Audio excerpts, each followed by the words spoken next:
Hello, you gorgeous little cheeky does and cheeky dees. How are you doing? Today I'm talking about this place being our home and why the hell we chose that.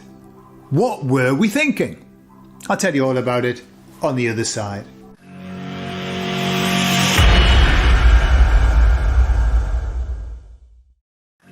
So as you know, I do some music in my hobby time, and I wrote a song a while ago which I've just produced, and it's called Home.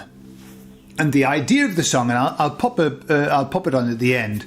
The idea of the song is about the reasons why we came here, what brought us here in the first place, and the fact that, well, now that we're here, the line is, now that we're here, let's make this a home. Yeah.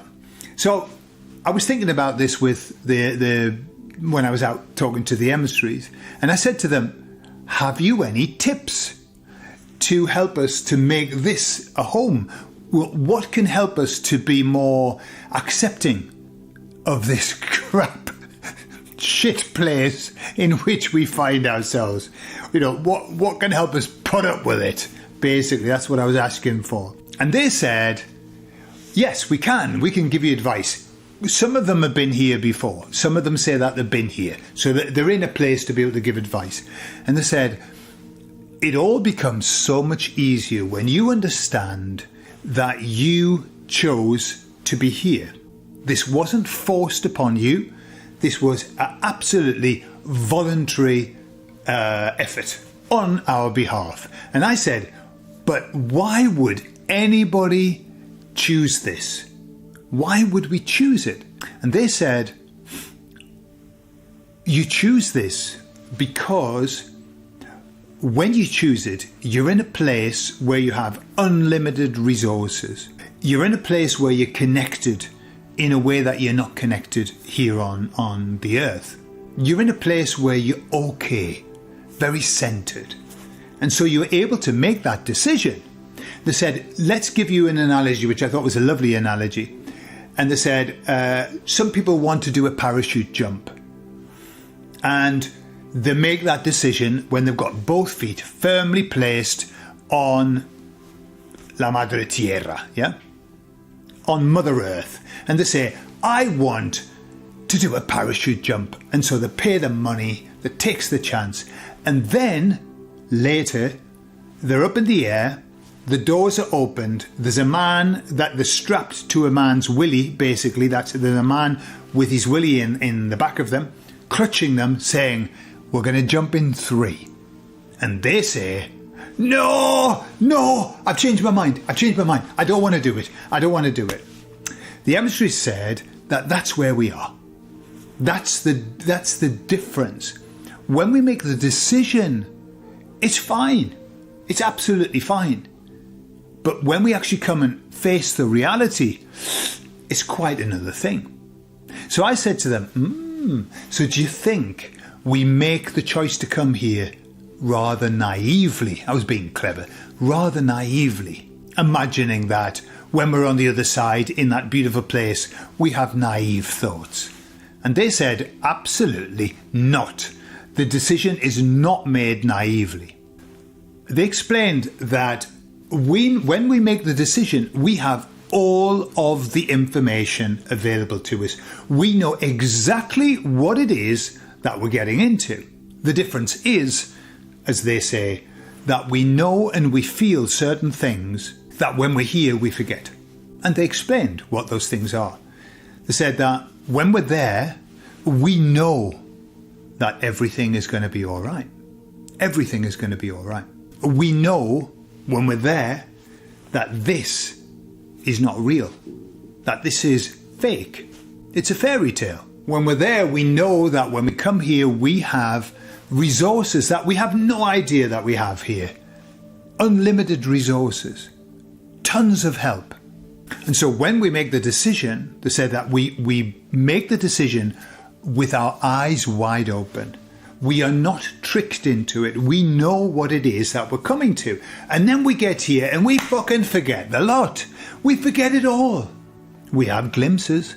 every now and again, we have a little glimpse. We have a little glimpse of a moment where we think, maybe everything's all right. Like in the film, As Good As It Gets, when the character who's got so many problems, he has this epiphany and he said, maybe this is as good as it gets. He was always searching for something better, but maybe this is just as good as it gets.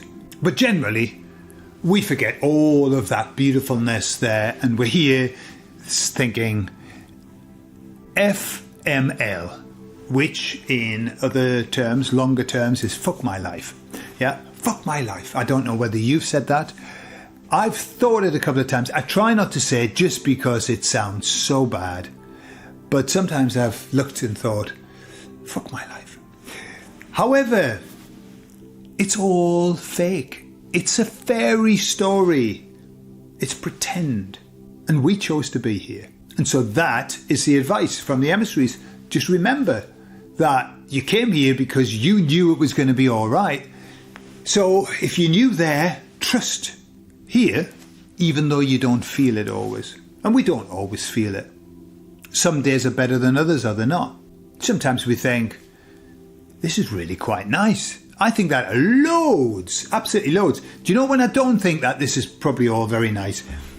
Is when I spent time looking on my bloody phone. And I think, oh, I think we've got a few problems going on in the world.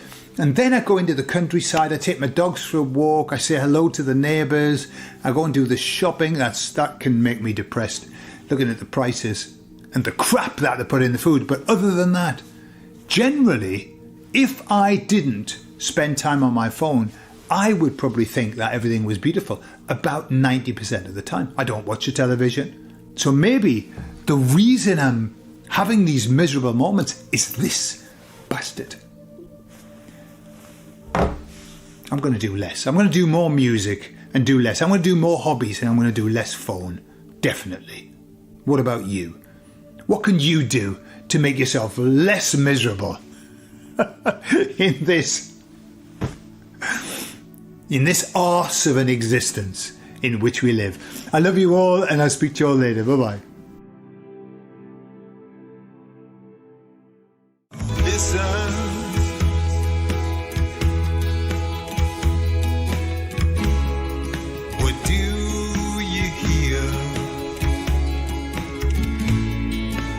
Was it the wind that blew you near? And listen,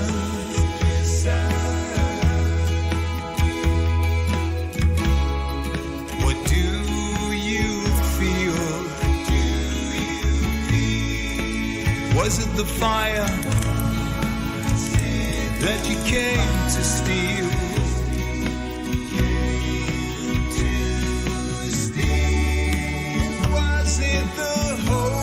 The calling, or was it the sky that was falling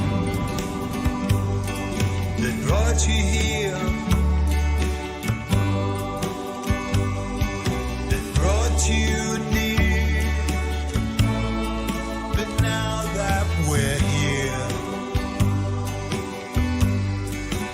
let's make this a home.